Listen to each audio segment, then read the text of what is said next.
There was darkness, like the global financial crisis of 2008. And then came a man, like a flicker of light through the storm. His name, Satya Nadella.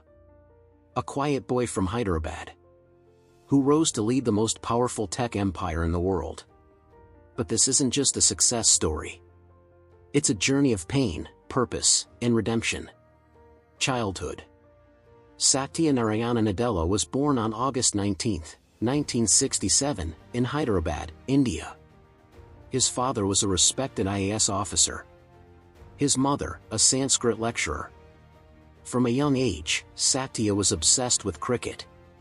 But while his hands gripped a bat, his mind wandered into circuits, codes, and questions. He wasn't the loudest. He wasn't the boldest. But he was curious, deeply, relentlessly curious. After school, he pursued engineering at Manipal Institute of Technology. But that wasn't enough. He wanted to reach beyond India, to touch the future. He moved to the US, earning an MS in computer science from the University of Wisconsin-Milwaukee, and later, an MBA from the University of Chicago. What drove him? Not just ambition, but a quiet fire, lit by dreams no one else could see. Key turning points. In 1992, Satya made a decision that would shape tech history. He left Sun Microsystems to join a rising force called Microsoft.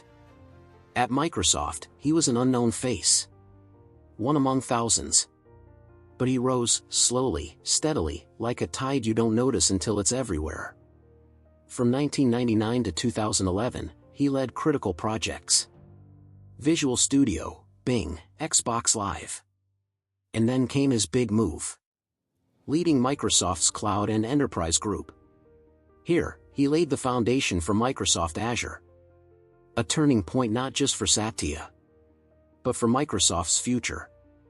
Struggles and failures. But this story isn't all upward. Microsoft, by 2010, was slipping. Windows 8 flopped. The Nokia acquisition, disastrous. Internally, the company was crumbling. A toxic, cutthroat culture. Stack ranking pitted employee against employee. People feared failure, so they feared innovation. It was the opposite of growth. The opposite of hope. And as Satya rose professionally, his personal life brought the greatest test. His son, Zain, was born with cerebral palsy. A lifetime of hospitals, therapies, and silent pain. Satya didn't break. Instead, he bent, with humility, compassion, and clarity. He says Zain taught him empathy. And that empathy would become his greatest leadership weapon. Major success. February 4, 2014. Satya Nadella becomes CEO of Microsoft. The company was stagnant, declining, and mocked by the tech elite. What did Satya do? He didn't yell. He listened. He observed. And then, he redefined everything. He rewrote Microsoft's mission: to empower every person in every organization on the planet to achieve more. A sentence that sparked a revolution. He opened Microsoft's closed walls. Launched Office on iOS and Android. Brought Linux into Windows. Bought GitHub. Partnered with once rivals. Most importantly, he bet everything on the cloud. Azure, his brainchild, exploded in adoption. Microsoft transformed from legacy software to the future of cloud and AI. Under Satya's leadership, Microsoft's market cap rose from $300 billion to over $3 trillion. A quiet man who turned whispers of doubt into roars of victory. Legacy or untold facts. In 2022, the government of India awarded Satya Nadella the Padma Bhushan, India's third highest civilian honor. But accolades were never his goal. His book Hit Refresh, part memoir, part manifesto, offered a glimpse into a leader remaking the future. Today, Satya isn't just Microsoft's CEO.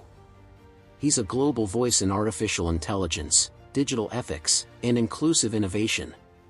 His partnership with OpenAI and launch of Copilot signals the next frontier. He's not building software anymore. He's building possibilities. So, what do we learn from Satya Nadella? That you don't need to be loud to lead. That you can win with humility. That empathy can be your greatest edge. His life is not a tech fairy tale. It's a reminder that those who face storms can also become the lighthouse. If a boy from Hyderabad can touch the stars, maybe, just maybe, you can rise too. Quietly, purposefully, and change the world.